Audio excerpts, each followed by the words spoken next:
मुंबई महापौरांच्या सोशल मीडियाच्या प्रसिद्धीसाठी 25 लाख रुपयांचा खर्च केला जाणार आहे। सोशल मीडिया सांभाळण्यासाठी पालिकेच्या स्थायी समितीमध्ये हा प्रस्ताव देण्यात आलाय। महापौरांच्या प्रसिद्धीसाठी 1 वर्षासाठी निविदा मागवण्याचा स्थायी समितीमध्ये प्रस्ताव आहे। मुंबईच्या महापौरांच्या सोशल मीडियाच्या प्रसिद्धीसाठी मुंबई महानगरपालिका तब्बल 25,12,786 रुपयांचा खर्च करणार आहे। महापौरांचं सोशल मीडिया सांभाळण्यासाठी मुंबई महानगरपालिकेच्या स्थायी समितीमध्ये आज हा प्रस्ताव ठेवण्यात येणार आहे। 1 वर्षाच्या कामासाठी या निविदा मागवण्याचा महापालिकेचा प्रस्ताव आहे। या प्रस्तावावरून पुन्हा महापौर रितू तावडे यांच्यावर टीका होण्याची शक्यता आहे।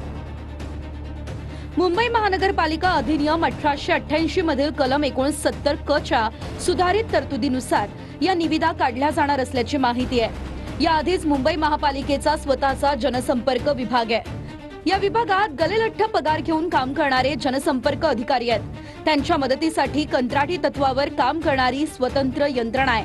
सोबत महापौर रितू तावडे यांचं सोशल मीडिया अपडेट दिसत असल्यानं ते सांभाळणारी यंत्रणाही कार्यरत असल्याचं दिसून येतंय। मग महापौरांचं सोशल मीडिया सांभाळण्यासाठी 25 लाखांचा खर्च नेमका कशासाठी असा प्रश्न उपस्थित होऊ लागलाय।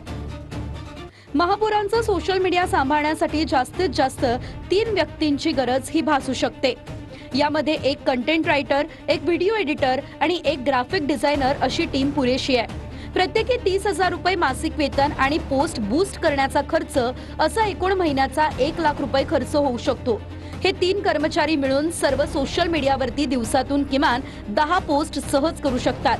वर्षभरात जास्तीत जास्त 12 लाखांमध्ये हे सोशल मीडियाचं काम होऊ शकतं।